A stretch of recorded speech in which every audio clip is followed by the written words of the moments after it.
নমস্কার বন্ধুরা, আমি একটা রেসিপি বানিয়ে দেখাবো আজকে আপনাদের সামনে। তো রেসিপিটা বানাবার জন্য আমি কি কি উপকরণগুলো নিয়েছি একবার আমি দেখিয়ে দিচ্ছি। এখানে আমি ময়দা নিয়েছি, সুজি নিয়েছি, চিনি নিয়েছি আর কাঁঠাল নিয়েছি। আর আজকে সম্পূর্ণ রেসিপিটা হচ্ছে কাঁঠালের রেসিপি, ঠিক আছে? তো চলুন আপনাদের দেখাই কিভাবে আমি বানাচ্ছি। দেখুন, আমি কাঁঠালটা মিক্সচারে ভালো করে বেটে নেব।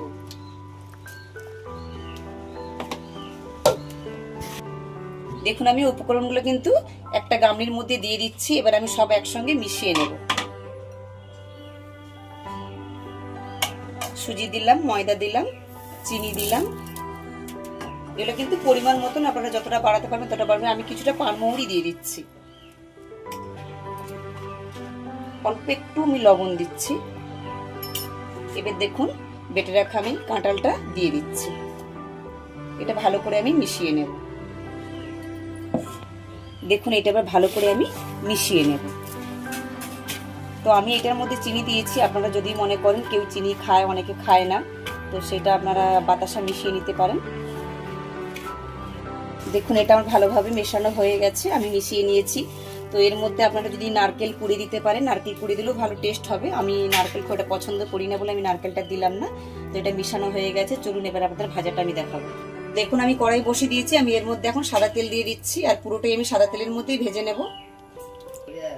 তো দেখুন, তেলটা তেতে গেছে। এবার কিন্তু আমি এক এক করে এর মধ্যে ছেড়ে দিচ্ছি।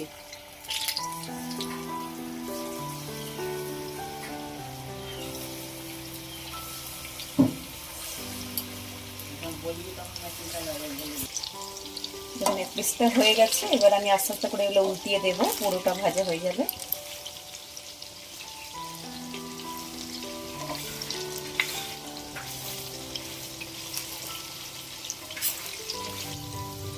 দেখুন, এগুলো হয়ে গেছে। এগুলো আমি বেশি কড়া করে ভাজবো না, এটা হালকা হালকা থাকবে। আমি তুলে নিচ্ছি এবার।